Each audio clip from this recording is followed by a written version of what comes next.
Okay, great. So, hi. I'm happy to meet you, or I hear you at least. Yeah, I'm really, really happy and honored to have this opportunity. Yeah, well, I thought it's the easiest way, and being as you have a deadline, and I try to do what I can to support spreading the word about these topics. So I figured this.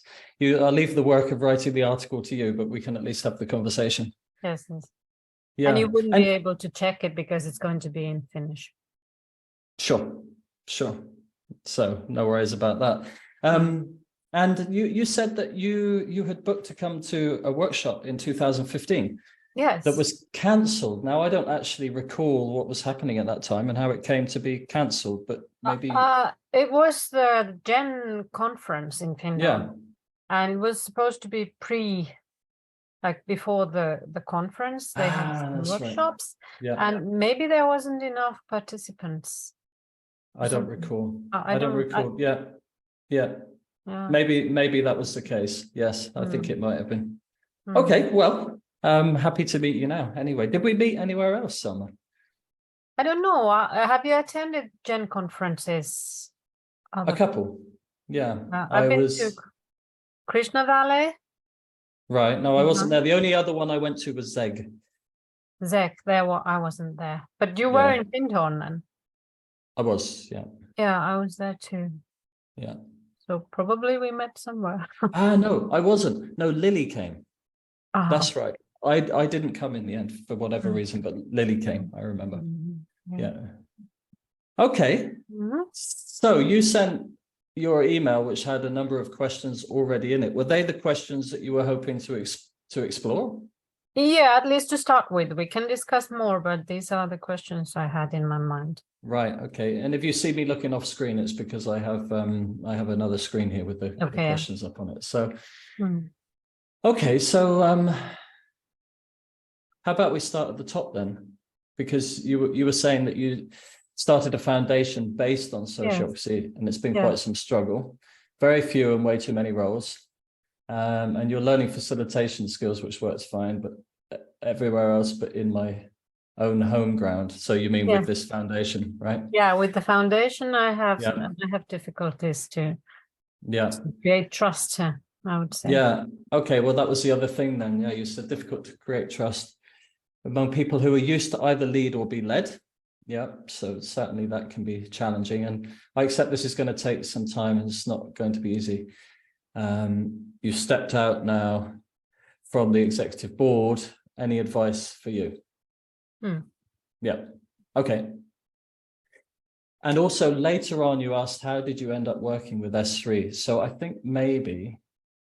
That would be logical to start. Yeah, exactly. And the question about different schools of sociocracy. So I'm going to move those up to the top because I think that's going to set some context. So you're right. There are different schools.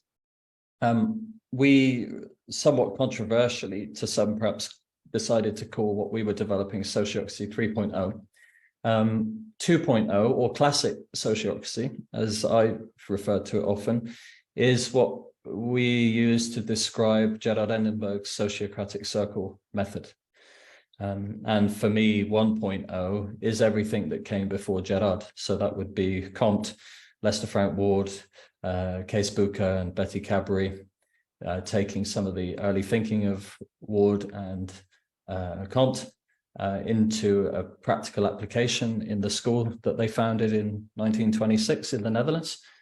But they took a more kind of consensus orientated approach to applying or developing certain practices in a school where they wanted the children to feel like equal stewards of the school alongside the parents and the teachers and so on.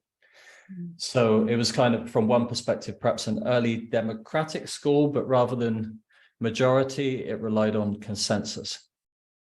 And what Endenburg did, besides developing the methodology and this idea of organizing in double linked circles, which still resembles quite closely a typical organizational management hierarchy, actually, only the operational leadership is handled by operational leaders, and the governance is handled collaboratively by circles. So you can have a leader who then, in matters of governance, makes and evolves those governance decisions collaboratively with the other members of the circle as well. So I think this was one contribution from Endenburg, to just shift from a managed team to a collaborative approach to handling governance within a team. But from his point of view and in his context, it still made sense to have an operational leader. So you could have a functional hierarchy, it's the term they give to it, whilst flattening governance at every tier of the organization by using circles instead of managed teams. The other thing that Endenburg did was he saw some of the perils of consensus. And so rather than follow in Buca's and Betty Cadbury's example, he went back to some of the early thoughts of Comte, which was around the potential of taking a more scientific approach to making and evolving agreements. So bringing in more empiricism, testing hypotheses, and evolving decisions that constrain people. In the case of Comte, it was relating to societies through governance of societies. And in the case of Endenburg, it was in the context of organizations. So he developed the principle of consent. In the Sociocratic Circle method, they call it there's the principle of making decisions by consent, which was basically to say, let's bring empiricism, rationality, and reasonableness into decision making. And instead of either having an autocratic approach to decision making, where supremacy lies with the individual or small group, a majority approach where supremacy lies with the majority, or a consensus approach where, without further clarification, supremacy lies with anybody who decides to block, whether or not that block is reasonable or not. He said, let's shift supremacy to arguments that qualify as objections. And he defined an objection as an argument that demonstrated how proceeding in a particular way would or could impede delivery of an aim in classic sociocracy terms, and or a team or a group's, an individual's ability to fulfill that aim. So this, I think, is what sets consent decision-making as a methodology aside. It shifts supremacy from a person or a group of people to an abstraction called argument, and not any type of argument, but an argument that expressly demonstrates basically that proceeding in a certain way is going to lead to consequences you want to avoid, or exposure to risks that you'd like to avoid, or an argument that demonstrates a worthwhile way to improve how you go about fulfilling your objectives. Okay, so I think that the Sociocratic Circle method often is understood by people largely through consent decision-making. And then, of course, this idea of organizing in circles and double linking between circles and selecting people to roles. In essence, that's the methodology. So in terms of the question, how I ended up working with S3, so I was introduced to the Sociocratic Circle method in 2001. So I worked with that for many years, both in my own context and also over time, increasingly sharing with others about that as well. By 2014, I was, at that time, I think the most booked sociocracy trainer, albeit an informal one in the world, although primarily I was working here in Europe. And then during a workshop that I was running, Bernard Bockelbrink, one of the co-developers of S3, showed up at this workshop. And at the end of the day, he asked me, he went away actually from there. He was an agile coach and developer. And he went away from there and wrote to me 3 months later with a link to a web page on his website with about 150 pages of illustrations and explanations about how aspects of the Sociocratic Circle method that Endenburg had developed could help to, in the tech industry, bring agility to the wider organization. Because in software development for some years now, there's been this, maybe you're familiar with the field of agile, but it's basically the idea that you can't really plan a successful software product up front.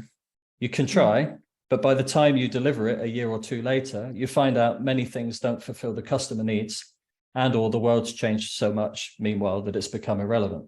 So agile was basically this approach to identify a specific user need, create an experiment, like a feature, for example, test it fast with the user. Does this fulfill your requirement? Does it meet your expectations?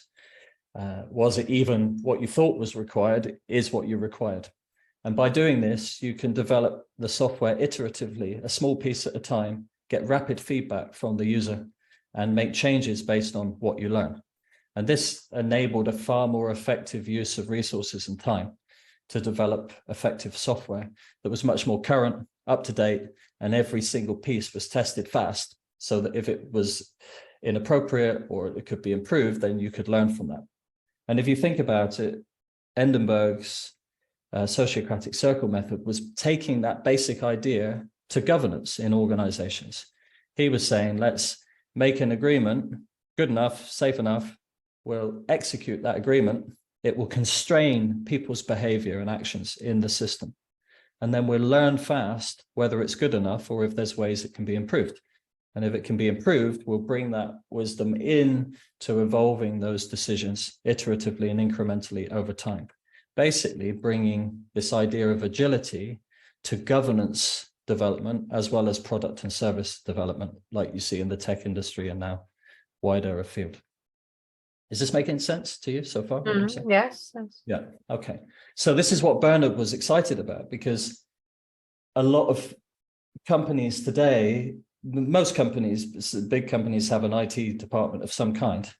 And you often see quite a lot of progress in terms of agile development, agile training in the operational end of the organization. But at the other end, at the business end, you often have quite a clear, strict management hierarchy. And the problem with this is, in the modern world, things are so complex, you can't centrally manage that complexity. You know, to handle complexity, and forgive me if I'm saying things you already know, but it's maybe just helpful to paint the picture. To handle complexity effectively, you need a coherent approach, right? So coherence throughout the system, how people work together. But you want to distribute responsibilities and authority throughout the system in ways that enable everybody to get on with things and create value as effectively as possible for themselves. And then, in the case of unavoidable dependencies, to put in place ways of identifying and responding to those by bringing the appropriate stakeholders together to make decisions and deal with those dependencies to ensure the integrity and the effectiveness of the whole. So everything from business plan, strategic development at the organizational level, down to dependencies between different departments, you know, like an internal services like HR and finance and legal and yada yada in some of these bigger organizations. So how do you ensure everybody's as free as possible to create value themselves, and where necessary, the right people come together to deal with dependencies when they're unavoidable otherwise. And so by bringing more agility into the system in this way, distributing responsibilities more widely creates more responsiveness, more adaptability. It creates more ownership of decisions and work by people locally throughout the organization.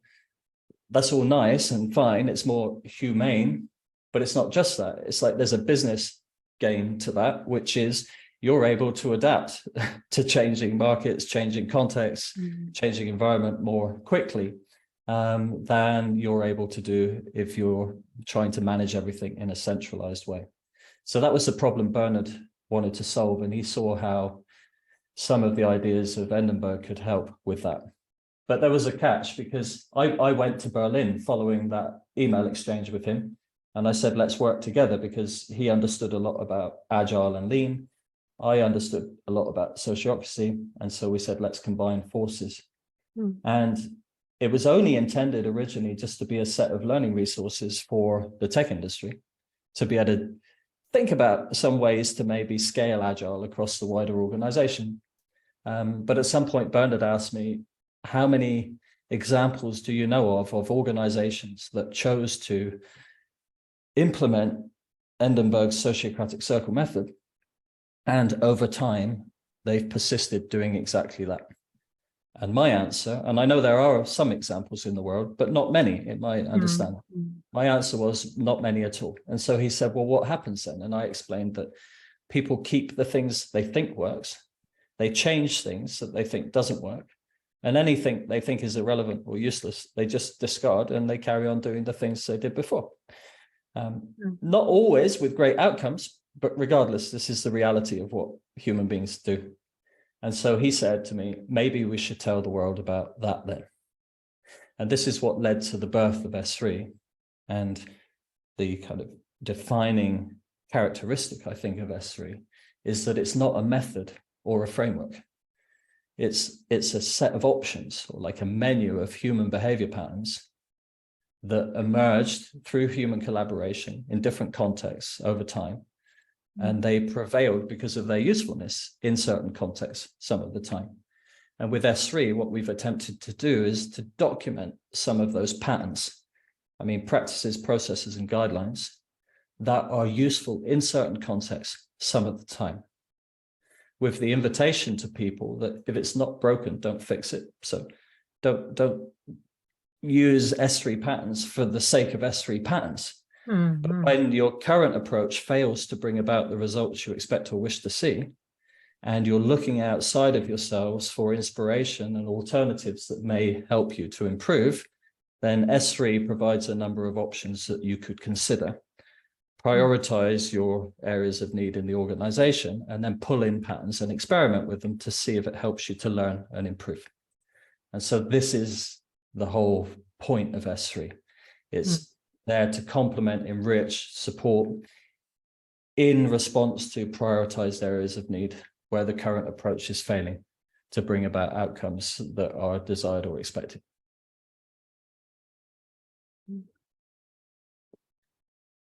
Yeah. So did you want to jump in on anything on that, or any question or reflection?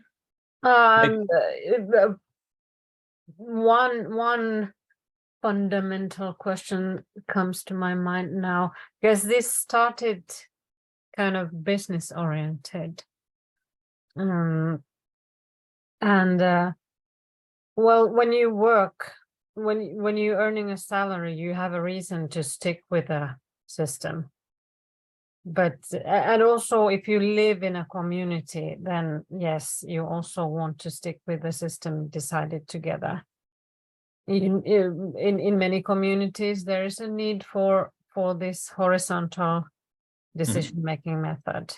And okay, in some companies, they want to apply that as well. But then when we have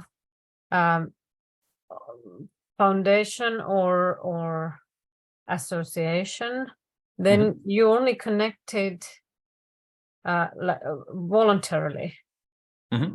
And applying sociocracy in such occasions is probably a little bit more challenging, because then people are not committed to the work itself or to the community itself.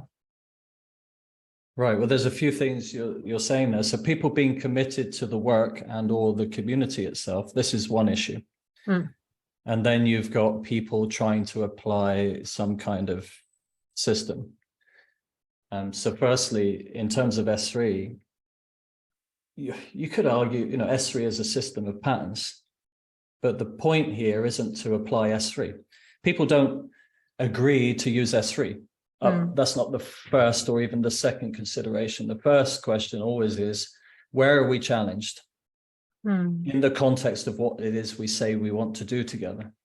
Where is our current approach failing? And what out there in the world might there be that we could learn from that would help us to improve achieving the outcomes we say we want to achieve? So if you have a group of people who aren't committed to what they say they are apparently committing to do together, there's your first problem, right? And so there's many. I worked in the voluntary and community sector directly for a decade. And I've worked with communities, nonprofits, and social socially orientated organizations, voluntary organizations, a lot since then as well.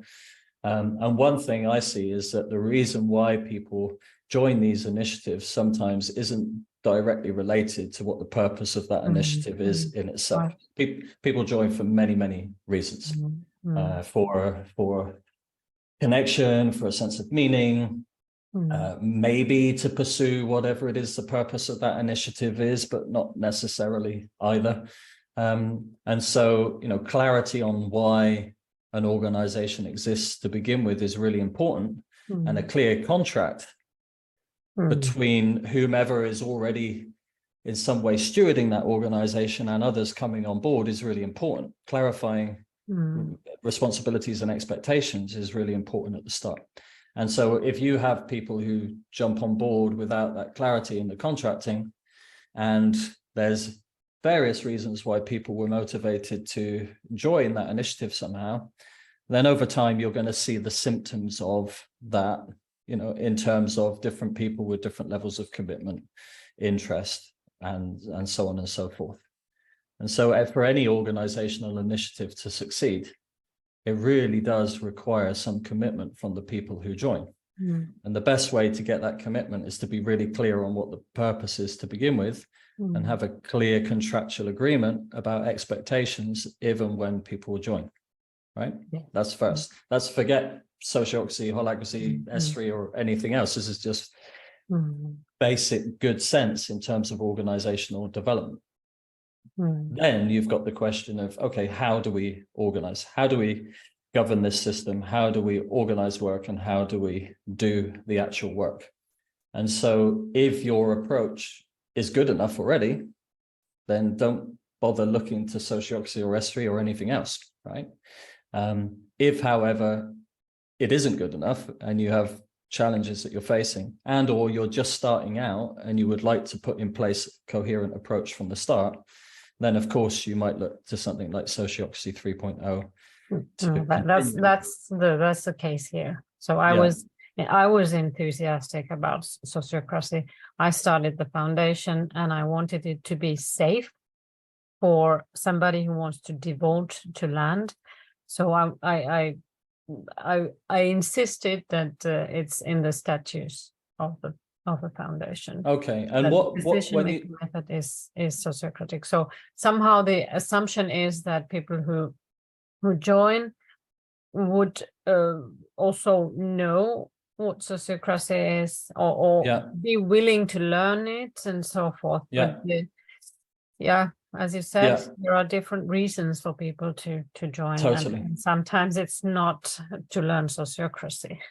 Totally. Well, and anyway, I mean, unless the association primary purpose is about learning about and spreading the word about sociocracy, then that shouldn't be the main point of focus anyway. The main point of focus should be whatever the overall purpose of the organization is and the various requirements that emerge from that. So that's one big error I see people make often. And I'll hear people, they'll get in touch with me so regularly and say, hey, we're trying to implement S3, or we're trying to implement the Sociocratic Circle method, and we're having problems with that. And my question always to them is, why ever are you trying to do that? Don't you have enough to deal with already on a daily basis without trying to learn about something else and persuade other people that they should learn about it too? But what's the reason why you're trying to do that? And so that question is intended to lead people back more towards their actual situation, and where specifically they might be perceiving things that make it difficult for them to achieve their objectives, and to start by getting clear on that. And in S3, we call this describe organizational drivers. It's like recognize situations of relevance in your context, considering the overall purpose of what it is you're saying you want to do, and having clarified adequately that that's a thing, then have the conversation about what's required and how specifically you're going to go about responding to that. So in terms of decision making, which is just one small aspect of S3, I mean, S3 is much more than just some patterns that support making and evolving agreements, but in the context of decision making, sure, in your case, you wanted to ensure that the principle of consent provided constraints on decision-making throughout the system. But it's also important people understand why. You know, what's the reason for consent decision-making? The emphasis shouldn't be on, oh, you should be learning consent decision-making. The emphasis should be on, hey, let's understand what some of the like major issues are for groups in making and evolving agreements together. You know, what can be difficult, why it can be difficult, and what the consequences are of that. And then on top of that, introducing why consent decision-making and why that might be a useful idea. And so contracting with people as they come on board to be constrained by the principle of consent is fine. But for a lot of people, they're not going to have thought about what the driver is behind why you're doing that to begin with. And that's why you need to be having the conversation. Yeah, I think the problem is that there's also the concept of, we have a new word in Finnish, or it's not a new word, but we're using it with a new meaning. It's kind of this devotion, and the idea of the devotee is also difficult for people to understand these days. And the safety of devoting yourself to a place is the main driver here. Like if you give your life, like I've given everything, I'm completely dependent on this foundation. So I don't want to be used and oppressed. And I'm trying to make it clear for people that this is the reason. Yeah. But it's because it's something completely different to what we have around, then it requires a lot of talking, discussing, explaining, writing also. I'm writing a book about, like a handbook of a devotee at the moment. And one of the challenges you're going to be confronted by is that as a founder, you're rarely going to come across others who are as devoted as you. And if there's any element of service and giving in terms of this initiative, and others can be beneficiaries of that, including people who volunteer and step in, you will find that, you know, as a counterbalance to your generosity, if I could call it that, you know, because it's aligned with your heart and what's true for you. But very often, systemically speaking, you'll attract people who are seeking whatever it is that you're giving, rather than attracting people who are within their hearts deeply motivated to give that too. I have learned that lesson already. Yeah, exactly. And it's probably on a spiral and coming around again. And this is a massive issue in these kinds of initiatives, especially. I've seen this again and again. It's like there's a generosity in the spirit of the initiative, and it attracts people who are seeking to feed on that generosity, not seeking to devote themselves and to give unto others in the same way that you do. Thank you for these words, for this. I've learned it, but I didn't have the way to explain it. Yeah, well, and often you learn it through the living of it. At a moment like now, where you find yourself in this place. Yeah, and this is why the contracting again is so important. And of course, you know, usually I have this conversation about the importance of contracting who comes through the door and on what terms, after the fact that everybody's in the house now and eating the food, you know. So it's difficult. I totally get it, because it's so complex now, you know, to like, you can't just like throw people out and start again. You have to like work from where you are. And since it's a foundation, we need a board, we need a chairperson. And even though it's very clearly said that this status of chairperson doesn't give you any special rights, it's just because we have to have it. It's a legal thing. And also the board is a legal thing. Actually, anybody who wants to commit to this purpose can join our circles and decide. But we need this board And as people get appointed, their point of view changes. They start reading the law and they say that they have this position, and they somehow seem to also misinterpret it, like as if I'm devoting my life to the board, and as if they had the power over me. And that's a struggle. That's why I stepped out, because it's much more, I believe that it will be easier for me to discuss with the board when I'm not in there myself. So I can question them, and I can ask them, like, how are you following the statutes of the foundation? Well, and so coming back to sociocracy and S3 for a minute. Well, there's 75 patents currently in S3. Right. And 75. So yesterday I heard 76. Okay, no, I think it's 75. But anyway, there's a lot. And and that's liable to change at some point too. And there's some key concepts as well. So driver is one that I mentioned to you. Objection is another. And another is domain.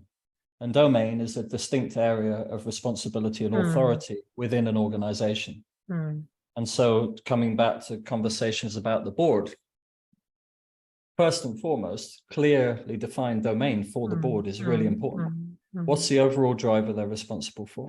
What's the main requirement they're expected to fulfill? What are the key responsibilities that are absolutely necessary for them to fulfill? On whom do they depend and for what? What are the constraints on them, external constraints on them? How do you measure success? So what are the key metrics? How do you monitor those and evaluate those? What are the preferred qualities, skills, and experience? What do you put in place to support ongoing development of board members and the board as a team? So regular evaluation dates, peer review, and so on. Really, really helpful. What are the delegator responsibilities? Who is the delegator to the board? Who did the board answer to? Another question. These kinds of questions are really, really helpful, because it's defining the constraints designed to enable the board to fulfill their responsibilities, but also to clarify the scope of their authority to act, and at which point they need to talk to others and to whom. And so what often happens in initiatives like yours again is that there's inadequate care taken into documenting that clearly, clarifying it, and shaking hands at the door when somebody's appointed, so that the agreement's clear. And the moment somebody starts crossing the line of that agreement, nobody feels sensitive or uncomfortable to say, hey, wait a minute, if I look at the domain here, currently this is the limit to your authority here, and this seems to be crossing that line. Therefore, we need to handle this in a way that's beyond just you. If you don't have that clarity in place first, then of course people make assumptions. They make assumptions about their scope of authority, about what their responsibilities are or are not, and so on. So it's a pain, because it's like, oh really? So I actually have to think about that and document that and make it clear. Well, we've done some measures. We've taken some measures to that direction already. Agreements and but then people like interested in this kind of initiatives seem to be allergic to all kinds of agreements. Totally. It's kind of it's the perils of radical egalitarianism, I call it. It's like there's this like claim towards freedom, autonomy, equality, which are all like fine, and well intended, but number one, we're not equal. And in an organizational system, you better have some people with more authority than others in certain contexts, because otherwise you're going to have a problem with that. And with freedom comes responsibility. So the more you enable people to have autonomy to influence, the more clear you need to be on the constraints to that autonomy, and the more clear you need to be on the distribution of responsibilities.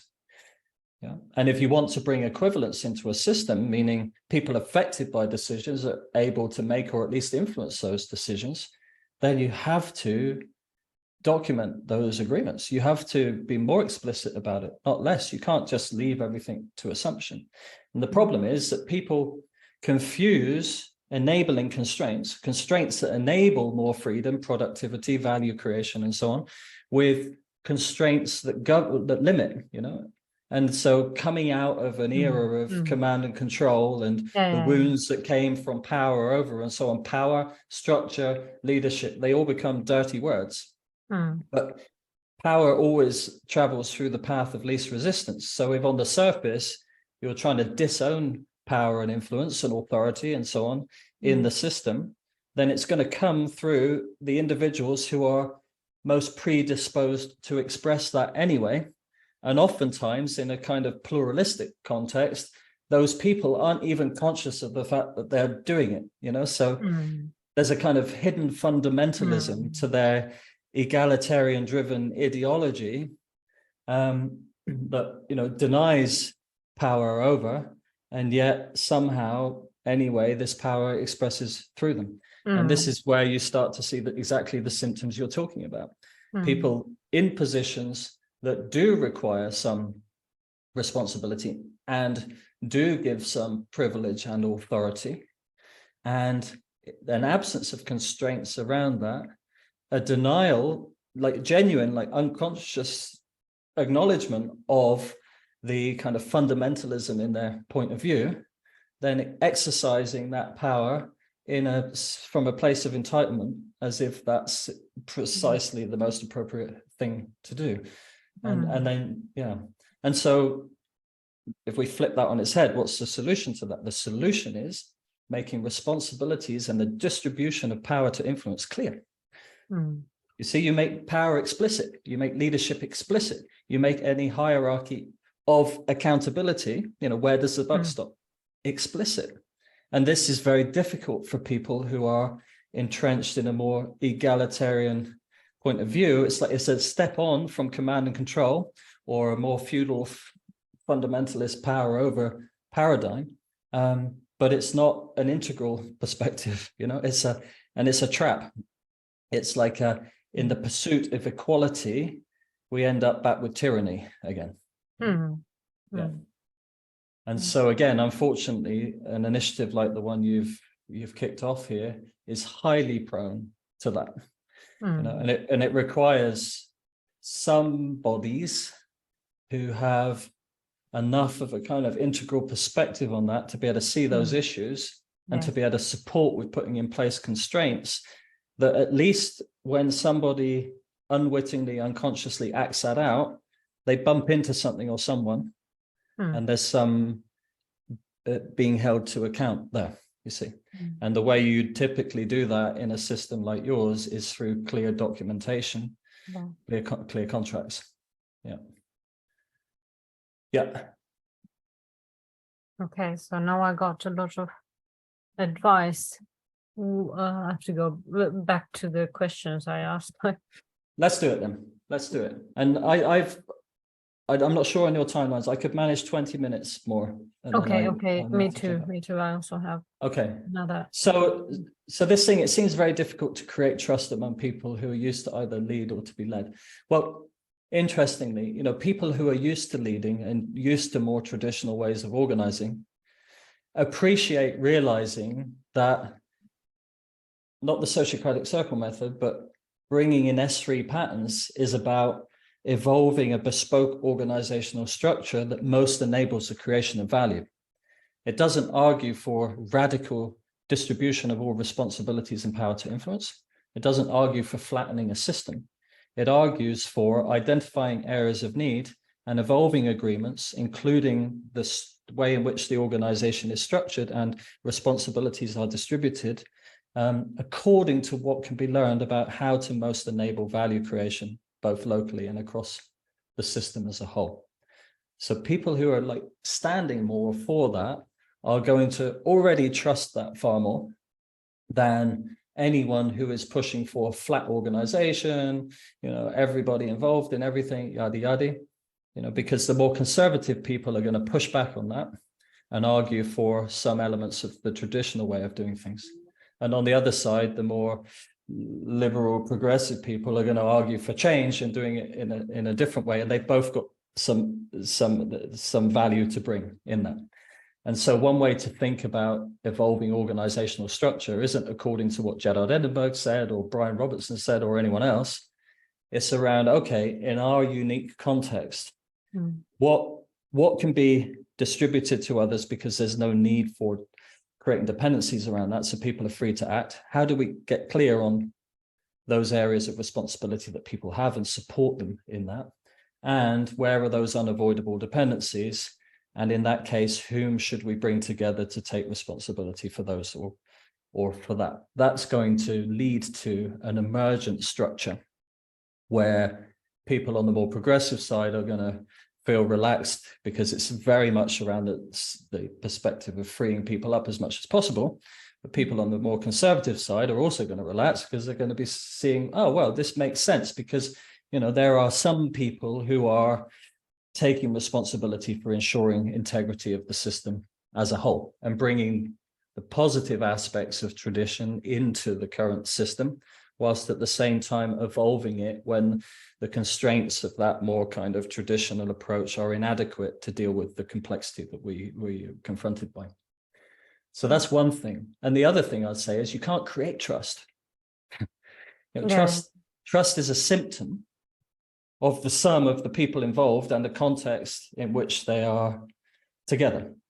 And so bringing in relevant patterns that help to address issues in collaboration, help to improve effectiveness, which help to reduce interpersonal tensions between people, which enables more spaciousness for personal relationships as well, reduces the need for group process and so on. I'm kind of referring to Diana Leaf Christian's work here a bit about the elements of a successful community. So putting in place good protocol for organizational management will alleviate a lot of the issues through the system and will naturally lead to more trust.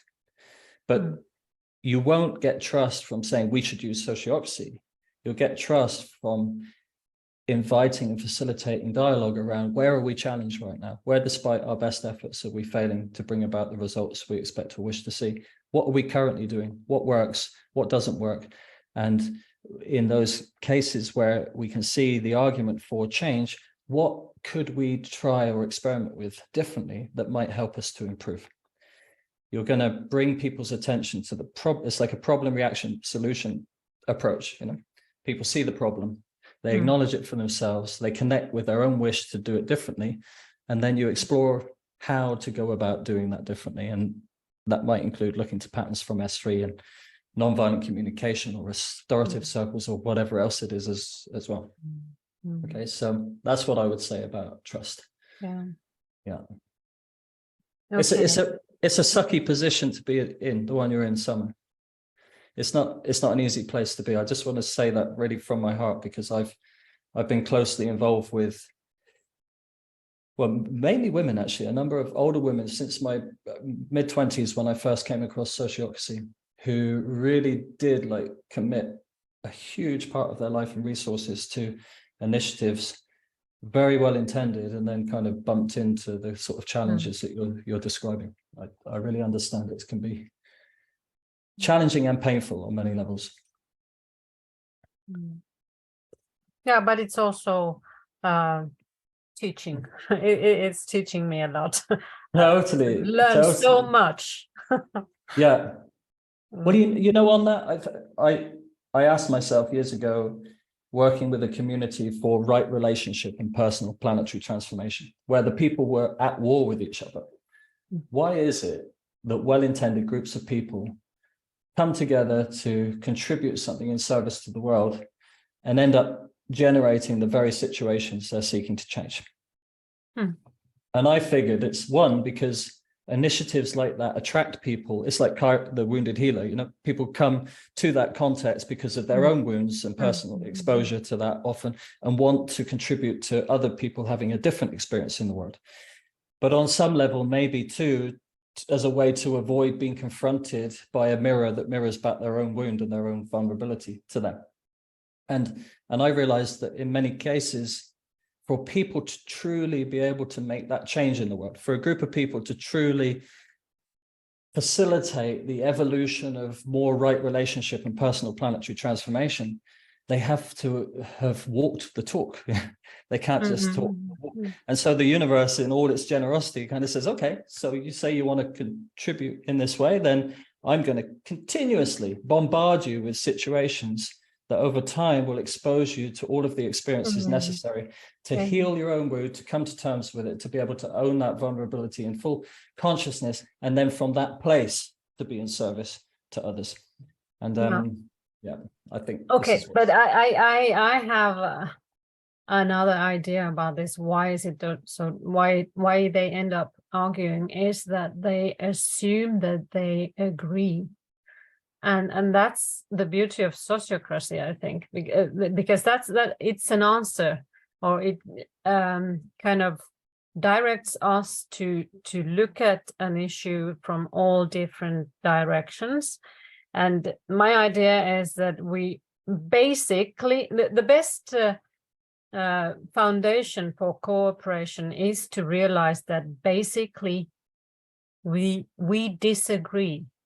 We all have our own narrow channel to the reality out there somewhere, and our brains also along our lives seems to build all kinds of filters. Some are trauma-based, some are reasonable, but we have, all of us have our narrow channel to the reality. And if we start a community and all of us think that, oh, this is the course and we all support it, and once you start really looking at it, then you realize that people interpret the words differently. We just have our own. In Finnish, I could explain this nicely because we have a word ymmärtää, which is like when we understand something, we don't stand under something, but we go around something. And that I think is a kind of a sociocratic approach to world. The way we understanding is circulating things. So if I want to understand something, I have to be able to listen to the person who looks at it from the other side. Sure. This I agree with. I mean, in the context of that community, it was broader than just the decision making. It was more, why is war evolving within the community? And it wasn't just about agreements, right? It wasn't just about listening to each other and being able to agree with each other. There was some personal process involved there as well. But I'm with you in the context of, if you look at consent decision making and why I first became fascinated by it in 2001, I was working a lot at that time around transforming conflict into creative opportunities to learn and grow, exploring the nature of duality and a binary worldview, our tendency to identify with certain perspectives and to project other perspectives that we disown, or other aspects of ourselves that we disown on the world around us, either negatively or positively in some way. And the work of bringing consciousness to our identifications via our judgments of others, and being able to make a more conscious relationship to the vulnerability behind our identifications, so that we were more freed of our habitual ways of dealing with things when they were inadequate, and so that we could open to alternative points of view. Right? So bringing a more triune consciousness is one way to look at that. And when I discovered consent decision making, I realized, wow, this is like it's a process often adopted by people unknowingly that's facilitating that same approach in an interpersonal way between actual people, rather than intrapsychically between different aspects of the self, if that makes sense. And so there's a kind of contract that says, in pursuit of what we say we want to do together, I'm going to dare to reveal myself and my perspectives and points of view, whichever part of me or perspective within me I'm coming from. And I'm also agreeing to be open to receive the same from you. And so, as you're saying, it's like it creates this much more nuanced, multidimensional insight into any situation, in terms of making sense of what we're seeing, in terms of the meaning that we ascribe to what we're seeing, and in terms of how we make and evolve agreements about how we will use our limited time, energy, and resources to interact with those situations as well. And so there's an aspect of consent decision making unseen by most that is very much facilitating a more integral worldview. Why it's difficult for people often is because as much as they're unaware of that element, they're also unaware often of their identifications. So when you sit in circle, whether it's consent decision-making or way of counsel or whatever it might be, and you dare to reveal yourself and somebody else expresses from a position that's disowned in you, and that energy that they're coming from in some way resonates with a past experience in you where that was an inappropriate behavior in yourself, or that behavior led to some kind of wound, or that perspective was difficult for whatever reason and so on, then oftentimes that's where people polarize, because they'll fall back on their fundamentalist identifications, right? Consent decision-making, you're sat in circle and suddenly you're invited to listen, and suddenly you're invited not just to throw out somebody's perspective just because you don't like how it seems or feels. You have to elevate yourself to a level of reasonableness where you're now required to construct an argument that demonstrates the fallacy or the inadequacy or the inappropriateness of that perspective or point of view. And if you can't do it, then you realize you need to deal with your own shit, to put it bluntly, you see. And I think this is what excites me most about consent decision. I don't say that on the tin when I start with an organization, for example, but I think on a deeper I've level. seen it happen. Like I've seen it happen in a sociocracy course. We had a discussion where then all of a sudden somebody realized that, am I the one who's kind of taking this, like freezing the situation, and why? And is it my fear? It's actually my fear that is freezing the situation, and it's got nothing to do with what we're doing. Exactly. And that was one of the moments where I got more convinced that yes, sociocracy is something I want to look at. And another one was when I had in Fintorn, I had the possibility to attend a election, sociocratic election, and it was really impressive. Yeah, sure. There was a very beautiful process, very effective. But yeah, I would like to ask about this Russia. Yeah, I had a question about Russia. But let me just add one more thing, and then we'll handle the Russia thing. So it's important to understand the difference between S3 and SCM expressly. Number one, these days, like with SOFA, for example, Sociocracy for All, they're doing a lot around consent, but without qualifying objections. Endenberg was quite big on the importance of ensuring the argument stacked up in relation to the aim. In S3, we say an argument that demonstrates how proceeding in a certain way will lead to consequences you want to avoid, will lead to exposure to risks that you would want to avoid, or a worthwhile, meaning worth us taking the time, effort, and energy to consider it, way of improving things. And if an argument doesn't fulfill one of those criteria, then it doesn't qualify and we move on. And so just a word of warning, it's a pain to think for many people. And qualifying objections requires thinking, and testing arguments qualifies objections, and putting together different points of view sometimes requires some effort. But in the absence of that, if you don't have a way of qualifying arguments, you're just saying to people, if you say you object, and then we have to do something about it, then you can fall foul of falling back to consensus again and being held to ransom by a member of the group. So I just want to add that there, because you know, that's an important thing to be aware of when you're playing the game of consent. So Russia, tell me. So you keep connection with Russians? Yes, I have many friends in Russia, and I'm not going to discard my friends who feel strongly about the war, who are opposed to the invasion, who've lost loved ones, whom I care about deeply.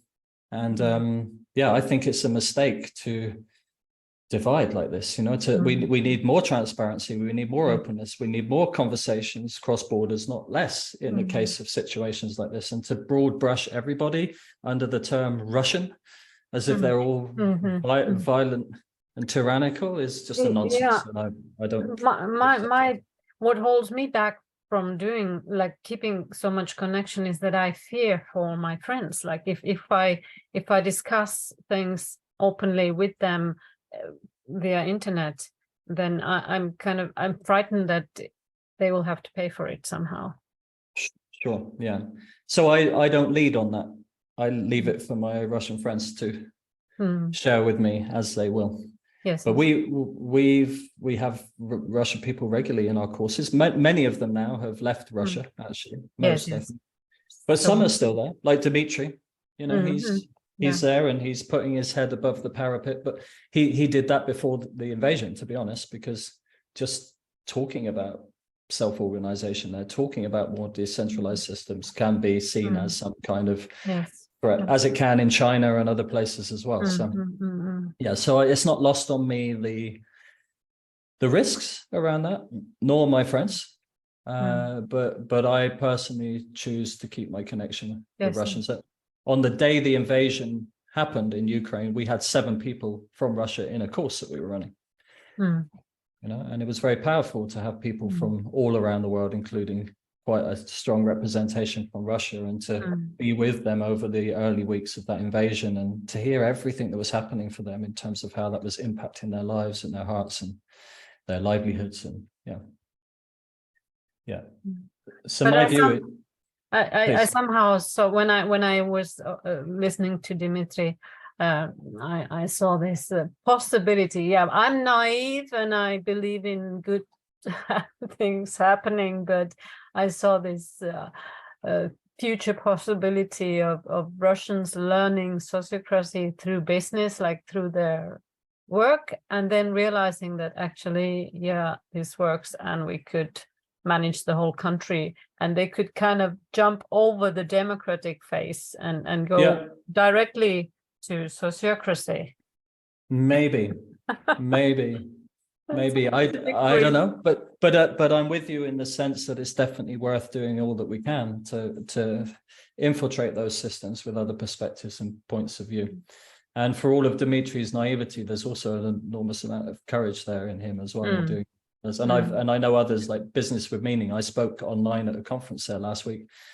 They're really pushing forward for the argument for decentralization and you know, distributing responsibilities in ways that enable effectiveness. So yeah, and on a broader level, going back to polarization, right? It's just a polarization on a international level. You know, it's just different countries holding different parts of the human consciousness and identifying more strongly with some and disowning others, and that in combination with this fear of lack, you know, an absence of abundance thinking, and then the kind of grab for resources all combines to make a right old mess that we need to work through or suffer the consequences. Yeah. So Selma, we're on the time. Yeah, how was it for you? It was good. Thank you very much. How do we do with the recording? As soon as it's finished processing on the cloud, I'll send you a link and you can download it from there. Okay. Would it be possible for me to share this with my circles, and also would it be possible to publish the link with the article so that the readers could also hear you talking? Sure, I'll be very happy to do that. Great. Yeah, and we can also put it on the S3 community too. Yeah. Okay. Thank you very much. Pleasure. Okay, Selma, go well and good luck. Good luck and yeah, hopefully meeting someday without these gadgets. Sure, hope so. Okay. Bye-bye. Go well. Bye. Thanks.